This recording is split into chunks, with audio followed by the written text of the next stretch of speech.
Perempuan pacaran sama laki-laki, yang rugi laki-laki apa perempuan?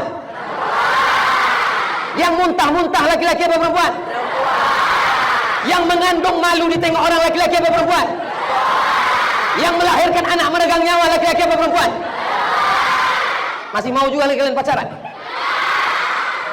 Tahan kalian jomblo. Allahu Akbar. Alhamdulillah, wassalatu wassalamu ala Rasulillah wa ala alihi wa sahbihi wa man tabi'ahu wa mawala. Ada seorang anak yang mau dioperasi. Sebelum dioperasi disuntik bius dulu. Ketika dia mau disuntik bius, dia bilang sama dokternya, "Pak dokter, kau suntik aku setelah aku membaca Al-Quran." Lalu dokternya pun ikut, disiapkannya jarum suntik. Sebelum ditusuknya ke kulit itu, anak itu pun baca, "A'udzu billahi minasyaitonir rajim." Terus dia baca Al-Quran itu sampai dia sadar.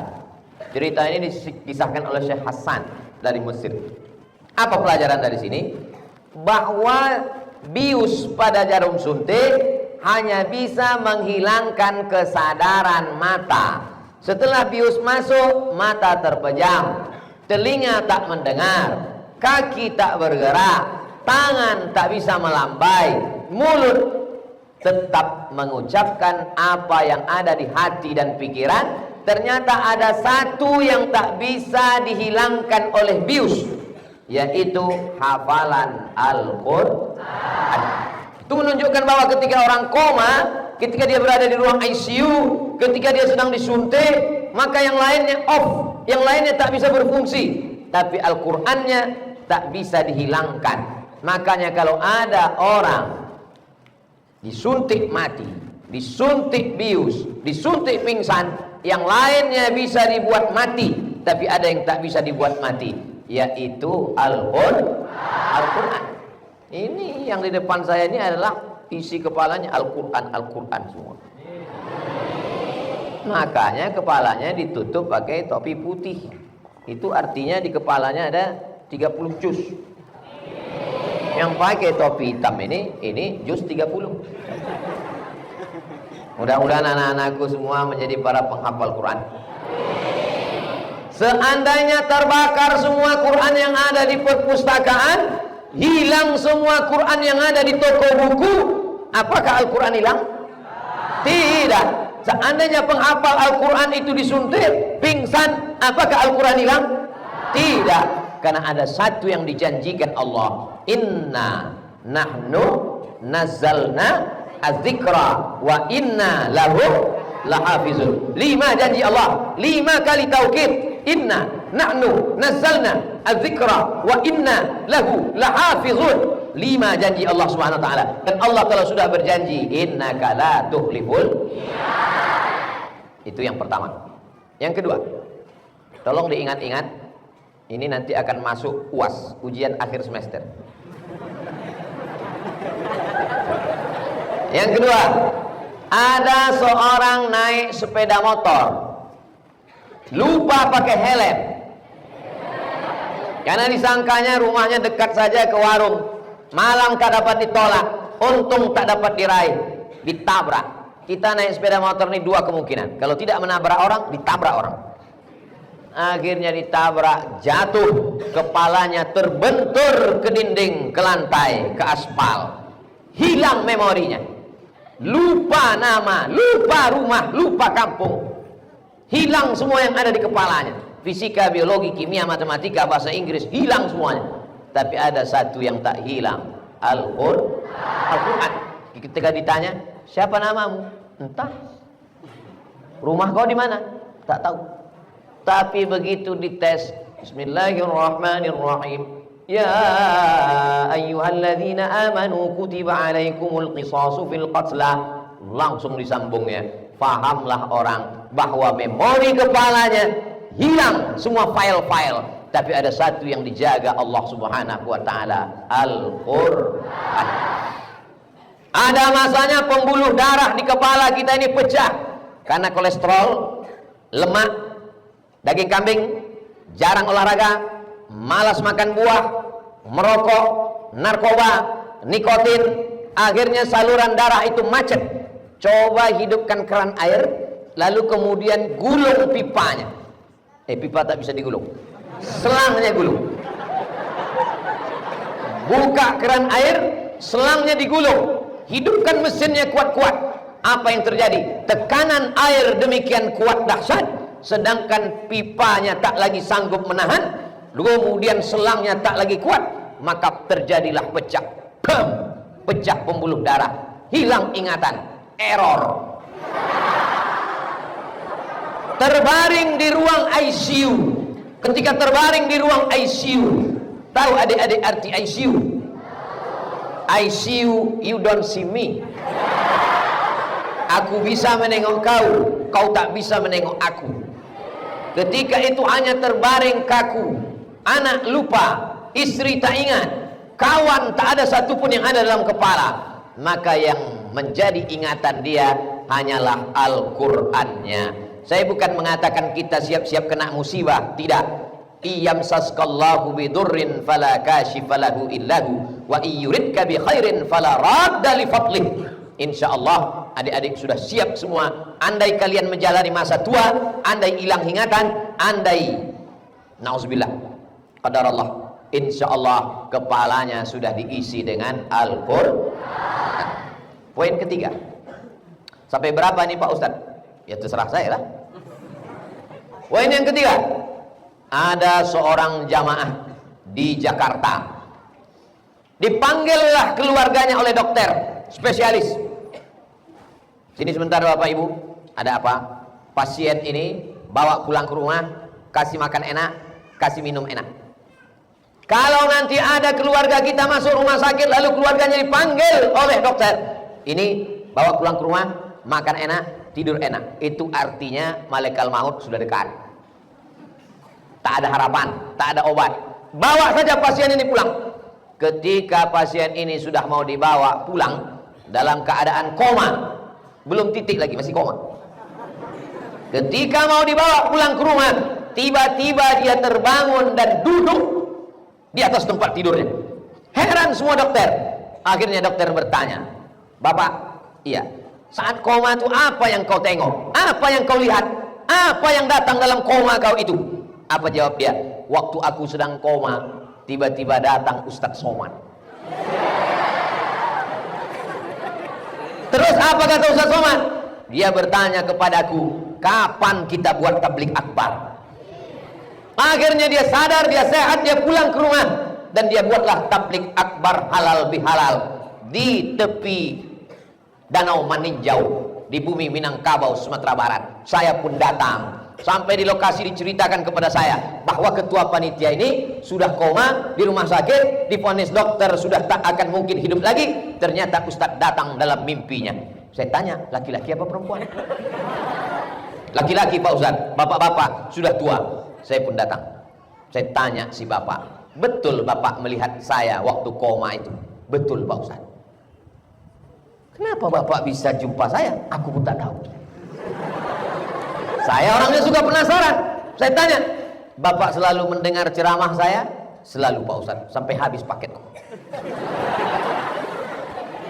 "Kalau pagi aku di rumah, ku dengar ceramah Ustadz. Kalau aku berangkat ke kantor, di mobil, ku dengar MP3 Ustadz. Sampai aku di kantor tempat kerja, selesai kerja, ku tonton YouTube Ustadz. Baru saya paham apa yang sering kita lihat, apa yang sering kita dengar, apa yang sering kita tonton, apa yang sering kita pikirkan, apa yang sering dalam hati kita, itulah yang akan datang kepada kita waktu koma, bukan komat." Ternyata ketika dia sedang koma, yang nampaknya Abdul Somad, karena dia sering mendengar ceramah Abdul Somad. Tapi anak-anakku ini, na'udzubillah, andai terjadi pada mereka, maka yang datang kepada mereka adalah hafalan Al-Qur'an. Kenapa?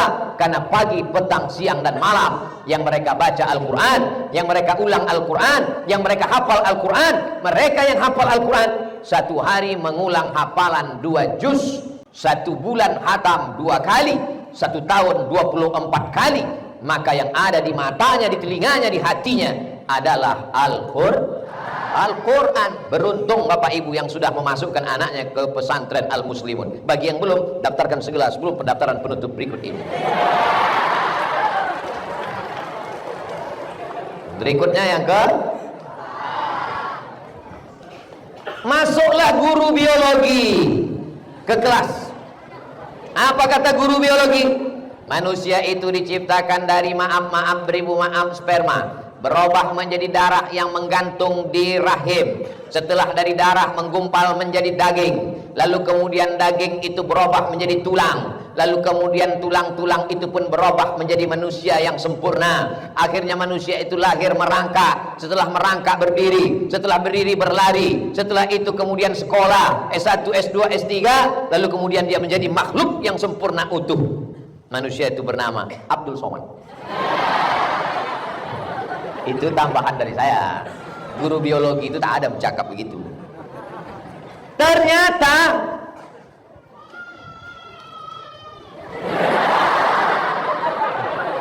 itulah dia makhluk yang sempurna tadi. Ternyata penciptaan manusia diceritakan Allah min nutfah. Setelah dari nutfah berubah menjadi alaqah. Allaqa yu'alliqu. Ana u'alliqul misbaha. Saya menggantungkan lampu. Allaqa yu'alliqu. Mu'allaq, tergantung. Karena memang dia adalah darah yang menggantung di leher rahim, di dinding rahim, sama seperti pacat. Pacat yang menempel di kulit. Awalnya pacat lintah itu kecil, lalu kemudian berubah menjadi besar karena dia menghisap darah. Kalau dia naik ke darat namanya lintah. Lalu kemudian dari setetes berubah menjadi segumpal darah. Darah tadi kemudian membeku menjadi mudghah. Setelah mudghah berubah menjadi idham.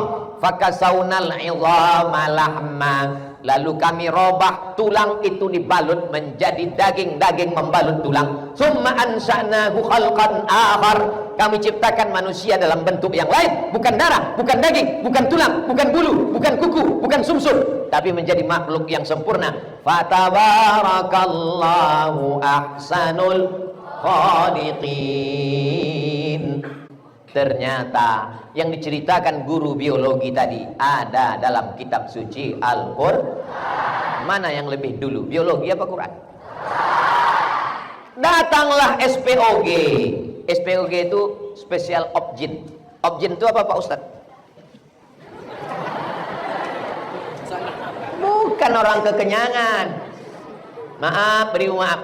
Spesialis kandungan, spesialis Objin, seminar. Salah satu narasumbernya datang dari Amerika, tak Islam. Datanglah spesialis Objin, spesialis kandungan, bertanya, dokter pakar kandungan dari Amerika, ya, dalam kitab suci Al-Quran kami dikatakan manusia itu dari nutfah, dari nutfah berubah menjadi alaqah, dari alaqah berubah menjadi mudghah, dari mudghah berubah menjadi izam disambung, dibalut dengan daging.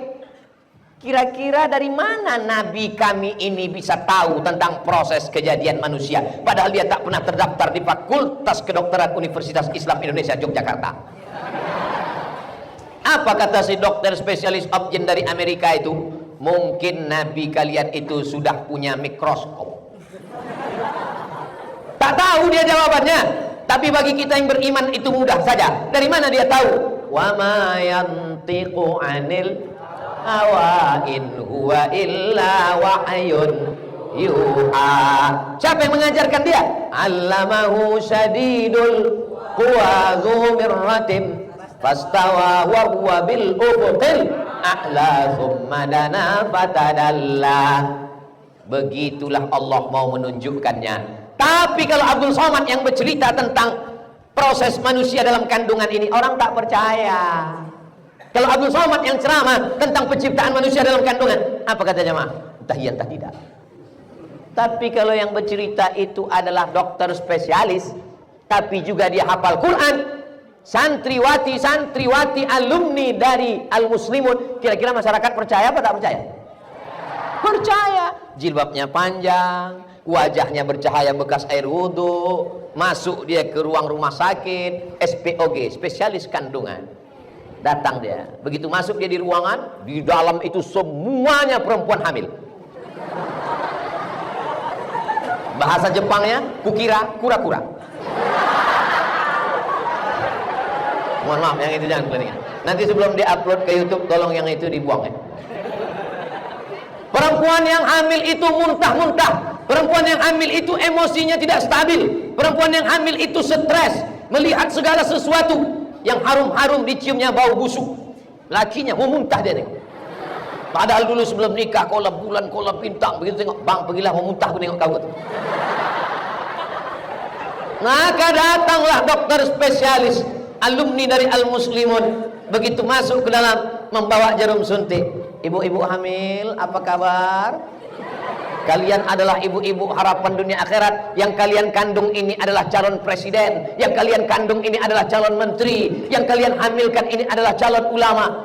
Akhirnya dibacakannya ayat Bismillahirrahmanirrahim Yasin wal Qur'anil Hakim la tuqra'u fi amrin asirin.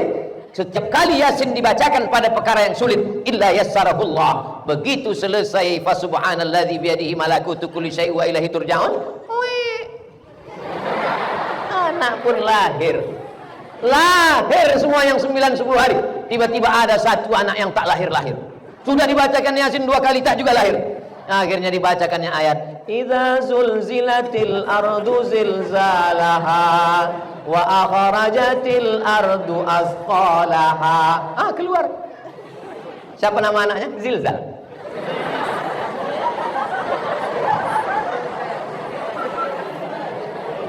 Jadi jangan katakan santriwati-santriwati ini setelah tamat kelas 6, kau kemana setelah tamat kelas 6? Nikah. Setelah tamat kelas 6 kalian akan masuk fakultas kedokteran. Amin. Setelah tamat kelas 6 kalian akan masuk fakultas ekonomi. Amin. Kalian adalah harapan masa depan. Ini perempuan-perempuan ini yang akan melahirkan pemimpin-pemimpin masa depan, insya Allah. Yang laki-laki ini mana bisa melahirkan? Kita lanjutkan poin yang kelima, bahwa ternyata diteliti otak orang yang hafal Quran itu pagi-pagi sudah ada pemanasan. Ibarat kaki itu tidak bisa langsung main bola. Kalau main bola nanti kram, maka dia mesti lari-lari dulu pemanasan, baru dia bisa main bola. Nah, otak ini banyak yang terkejut. Bangun tidur, makan, sarapan, langsung masuk kelas. Otaknya terkejut. Beda sama otak orang penghafal Quran. Pagi-pagi dia sholat subuh, dia sudah baca. Habis sholat subuh dia baca 1 juz. Tadi malam sebelum subuh tahajud dia sudah baca 1 juz. Karena dia mesti mengulangi hafalannya. Maka otak orang penghafal Quran segar bugar. Dosen-dosen dari Fakultas Kedokteran Universitas Islam Indonesia, dosen-dosen memberitahu ke saya, Ustadz Abdul Somad, anak-anak yang hafal Quran itu daya tangkapnya lebih cepat, daya ingatannya lebih kuat, karena otaknya sering dipakai. Ada musabakoh otak internasional, pameran otak internasional, diceklah semua, ditengok otak dari Jepang, sudah tertulis itu, sudah dipakai 90%. Gara-gara berpikir orang Jepang, itulah keluar Honda, Yamaha, Kawasaki, Suzuki. Otak dari Jerman dicek pun sudah terpakai 75%. Itulah keluar Mercedes Benz, BMW, otak sudah terpakai. Datanglah otak dari negeri antah berantah, dijual otak masih utuh 100%, dijamin belum pernah dipakai. Makanya penghafal Quran tidak pikun. Dulu saya punya guru mengaji namanya Syekh Azra'i Abdul Raub di Medan. Dia ikut ke Makkah 4 kali jadi juri musabaqah tilawatul Quran. 15 tahun dia di Makkah menjadi guru, pulang ke Medan, habis itu dia diundang 4 kali musabaqah. Kami datang ke rumahnya di tepi Sungai Deli mengaji. Waktu itu umurnya sekitar 75 hampir 80. Dia duduk aja. Kami datang ngaji baca Quran. Dia tak ada nengok Quran, dia tak ada megang Quran, dia macam tu tidur. Tapi kalau salah kami baca, salah itu. Tidak pikun orang sekarang, baru 40-50 udah pikun. Di SMS-nya bini orang. Pikun dia. Maka kalian yang laki-laki, kalau mau dapat bini tak pikun, itulah orangnya. Dan kalian yang perempuan, kalau mau laki tak pikun, inilah orangnya. Tapi sekarang jangan dulu. Sekarang kalian urus saja dulu iza zulzilatil ardu zilzalah. Makanya yang laki-laki ini dibuat di depan, yang perempuan dibuat di belakang. Supaya apa? Supaya yang laki-laki tak menengok perempuan, dan perempuan pun menengok laki-laki tak nampak mukanya, hanya tengkuknya aja. Sampai masanya nanti kalian akan berhasil. Yang laki-laki ini pula pergi ke Yaman, Tarim, Hadramaut, Darul Mustafa. Amin. Ada pula yang ini berangkat ke Darul Hadis Al-Hasaniyah Maroko. Amin. Yang ini pula ke Al-Azhar Kairo. Amin. Yang ini pula ke Ummul Qura Makkah. Amin. Yang ini pula tak kuliah menanam sawit. Apa kerja kau sekarang? Aku tak kuliah Pak Ustaz. Terus aku nanam sawit Pak Ustaz. Kenapa tak kuliah? Tak menangkap lagi otakku Pak Ustaz. Banyak sawit kau tanam? Ya, tak banyak kali, kira-kira cukuplah untuk 7 keturunan. Ternyata anak-anak yang lain kuliah di Yaman, kuliah di Mesir, kuliah di Maroko tuh, dia yang menanggung ongkos tiket pesawat. Pas ku bilang dia kaya, baru kalian senyum. Jangan sepelekan orang. Ada yang menolong agama ini dengan hafalannya, ada yang menolong agama ini dengan jabatannya, tapi ada yang menolong agama ini dengan kelapa sawitnya. Betul? Semangat kali kalian ah. Berapa poin berikutnya? Poin yang ke-6. Kita tak tahu nasib orang ke depan. Boleh jadi hari ini dia biasa-biasa saja, tapi 20 tahun akan datang dia akan menjadi orang yang luar biasa. Luar biasa. Saya dulu di pesantren Darul Arafah Medan. Senior saya di atas tuh ada pemain bola hebat. Waktu itu Maradona kalah sama dia. Berangkat dia ke Mesir, pulang dari Mesir, berdakwah, berceramah, mengurus ikatan alumni Timur Tengah. Ikut dia menjadi senator. 5 juta penduduk Aceh ini, cuma 4 orang yang dipilih orang Aceh untuk dikirim menjadi senator ke Senayan, Jakarta. 5 juta orang, cuma 4 yang terpilih. Salah satu yang terpilih itu adalah Tengku Haji Padil Rahmi LC. Nah, ini orangnya, berdiri dulu Tengku. Dah, duduk Tengku. Nanti. Masya Allah. Masya Allah. Ini senior saya, kakak kelas saya. Dulu luar biasa, bintang kami. Dan sekarang beliau menjadi anggota DPD. Cuman 4, limited edition. Ada yang mau jadi anggota DPD? Tunggu dia 2 periode. Mudah-mudahan nanti ada kalian yang mewakili Aceh menjadi anggota DPD di Senayan. Enaknya jadi anggota DPD itu. Punya rumah dinas, mobil dinas, uang tunjangan, uang sipak, uang tunjang, uang sundul. Bersinnya aja digaji. Asyik digaji. Bayangkanlah itu. Jadi yang penting kalian kuliah, yang penting kalian belajar. Jangan pikirkan nanti jadi apa. Kalau sudah kalian berusaha, Allah akan memberikan jalan insyaallah. Amin. Lalu kemudian saya pun berangkatlah ke Mesir, naik pesawat bersama salah satu orang dari Banda Aceh. Saya selesai LC pulang, dia pun pulang. Rupanya dia hebat bahasa Inggrisnya, dapat S2 di Jerman, S3 di Australia. Orangnya ada di sini. Namanya Tengku Haji Dr. Reza LCMA. Muhammad Reza. Diri. Masya Allah, tabarakallah. Dia agak grogi sedikit. Masya Allah. Ganteng kan? 11-12 macam Sanjay dulu. S1 Al-Azhar Kairo, S2 Jerman, S3 Australia, kerja di Jepang. Tapi dia tetap tidak meninggalkan Aceh karena dia adalah pencinta Nanggro Aceh Darussalam. Dan yang paling membahagiakan adalah mereka berdua ini orang yang tamat pesantren.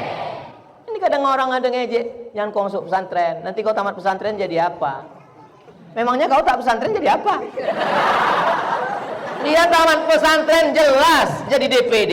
Dia tamat pesantren jelas kuliah di Jerman, jelas S3 di Australia, jelas kerja di Jepang. Kau kerja di mana?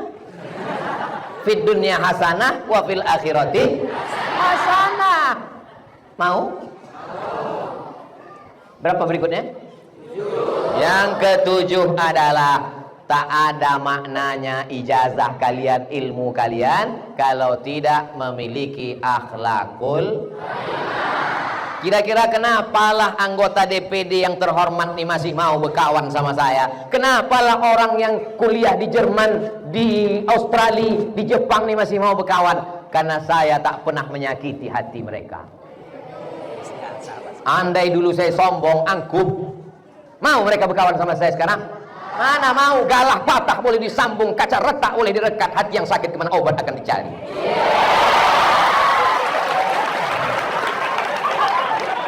Jadi kalian kalau sekarang berkawan-kawan, jangan kalian aja mentang-mentang kau anak orang kaya, mentang-mentang rumah kau besar, mentang-mentang mobil bapak kau mewah. Ingat, itu semua punya bapak kau.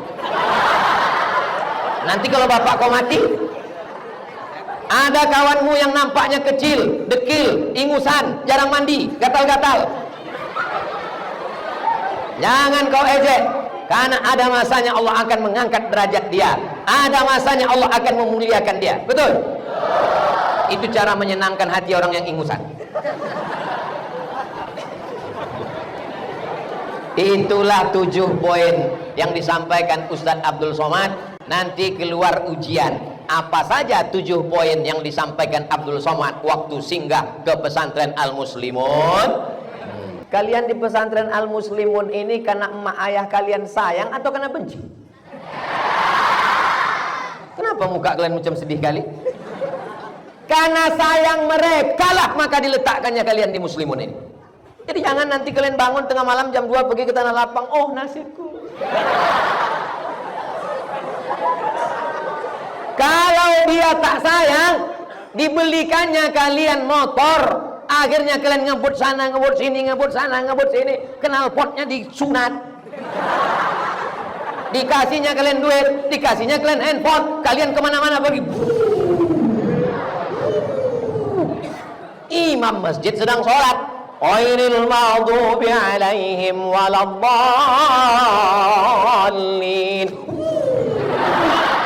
Datang makmum di belakang, mampuslah kon. Lepak nabrak tiang listrik.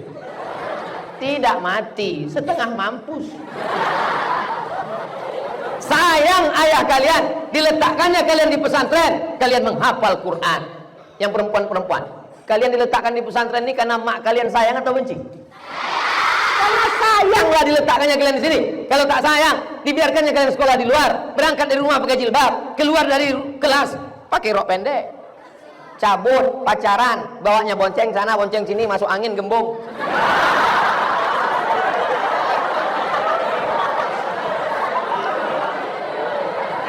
Perempuan pacaran sama laki-laki, yang rugi laki-laki apa perempuan?